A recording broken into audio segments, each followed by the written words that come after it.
Bonjour à tous et bienvenue dans La Machine. Aujourd'hui, sixième édition de La Machine TV, notre MTV à nous. Et à nouveau, s'il vous plaît, que vous soyez sur YouTube, Spotify ou une autre plateforme, abonnez-vous, likez, commentez, partagez. Ça nous aide énormément à diffuser ce format à un maximum d'aspirants entrepreneurs pour les aider à lancer leurs projets dans les meilleures conditions. Sans plus de préambule, on enchaîne avec la phrase de la semaine. Et on va parler cette fois-ci de Focus on the user and else will follow.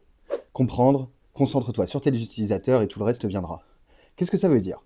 Que tout commence d'abord par une obsession, résoudre un vrai problème utilisateur, même petit, mais mieux et plus vite que tout le monde.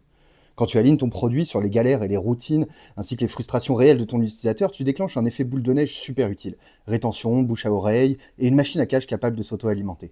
Concrètement, Focus on the User, c'est prioriser systématiquement ce qui améliore et maximise la valeur vécue par ton utilisateur final. Un exemple concret qui parle bien en général, c'est Amazon Prime qui a dominé les commerces en résolvant un seul job to be done. Je veux mes achats demain, sans stress. Résultat, une commande en un clic, la livraison express et des retours gratuits, et donc un panier moyen qui explose. Comment tu peux opérationnaliser ça dès les débuts de ton projet ? Tu commences évidemment toujours par des entretiens terrain, pas des sondages évidemment, des vraies discussions où tu demandes à ta cible comment tu fais aujourd'hui pour résoudre ce problème et où est-ce que ça te saoule, où est-ce que ça te frustre. Puis, tu formules le job to be done. Quand telle situation arrive, je veux ce progrès parce que ça me crée tels effets. Ensuite, tu formules le job to be done. Quand telle situation arrive, je veux que ça te crée ce résultat parce que ça me fait avoir tel type de valeur. Et tu crées ensuite un système qui le mesure, et pas des vanity metrics. D'abord, tu vas adresser un North Star Metrics, ton étoile du Nord, le KPI principal que tu vas suivre. Par exemple, chez Airbnb, c'est le nombre de nuitées bien opérées par la plateforme. Car à chaque nuit passée dans un Airbnb, c'est un hôte et un voyageur qui sont satisfaits. Puis sur ce système, tu greffes des boucles de feedback, de l'instrumentation, de l'A/B testing ou encore le célèbre test PMF de Sean Ellis. Seriez-vous déçu si ce produit disparaissait demain ?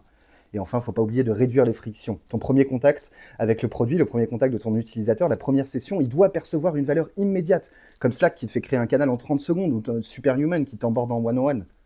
Sans transition, on passe aux news de la semaine et on commence par se tourner du côté de France Angel, la Fédération nationale des business angels de France, qui a tout de même investi près de 100 millions d'euros l'an passé à travers 450 deals.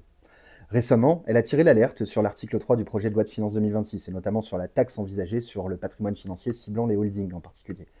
Je cite le communiqué, notre constat est clair et sans appel. Cette taxe va générer une extrême complexité qui aura nécessairement pour conséquence de bureaucratiser encore un peu plus et donc de dissuader l'investissement dans les startups, en particulier dans les phases critiques d'amorçage. En effet, alors que les financements ne cessent de se tarir et menacent la croissance de l'écosystème startup tricolore, on ne peut qu'appréhender les conséquences d'une énième complication fiscale. Deuxième actualité de la semaine, c'est le cabinet d'analyse PitchBook qui a sorti son rapport trimestriel sur le marché français des investissements privés. Et l'analyse rappelle à quel point l'argent public joue un rôle prépondérant dans la survie et le financement de nos startups.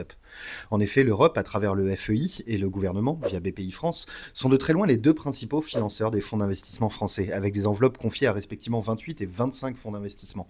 Alors que sur la troisième place du podium du plus gros LP, comprendre Limited Partner, l'entité qui confie de l'argent à un fonds, on trouve BNP Paribas et Crédit Agricole Brive Picardie, ayant chacun investi dans seulement 6 fonds d'investissement. Et le climat économique tendant vers l'austérité, cette configuration n'augure évidemment rien de bon pour les stades de levée de fonds des prochaines années. Troisième et dernière news, toujours côté levée de fonds, l'opération la plus conséquente de la semaine dernière, c'est les 40 millions d'euros qui ont été levés par OnePark pour continuer de grossir, notamment par croissance externe, par acquisition. La consolidation du marché de la réservation en ligne des places de parking bat son plein, puisqu'il y a peu, c'était YesPark qui avait de son côté absorbé ZenPark, le premier arrivé sur le marché, sous l'impulsion de leurs actionnaires financiers respectifs, et ce alors que la guerre de gouvernance qui faisait rage au capital de ZenPark se soldait par l'éviction de son CEO fondateur William Rosenfeld. Par le jeu des clauses prédatrices des fonds et des procédures juridiques à rallonge, celui qui avait fondé et fait grandir ZenPark pendant plus de 10 ans s'était alors vu remercier et partir avec rien. Une histoire qui nous rappelle l'importance de s'allier à des actionnaires financiers alignés avec vos ambitions et d'être évidemment toujours accompagné par un avocat de qualité pendant les négociations. C'est tout pour aujourd'hui. N'oubliez pas de vous abonner, de partager, ça nous aide énormément. Belle semaine à tous et surtout, n'oubliez pas aussi de parler chaque jour à vos utilisateurs. On espère que ce format t'a plu. N'hésite pas à liker, partager et surtout à t'abonner au compte de La Machine pour ne rien rater de nos prochains contenus.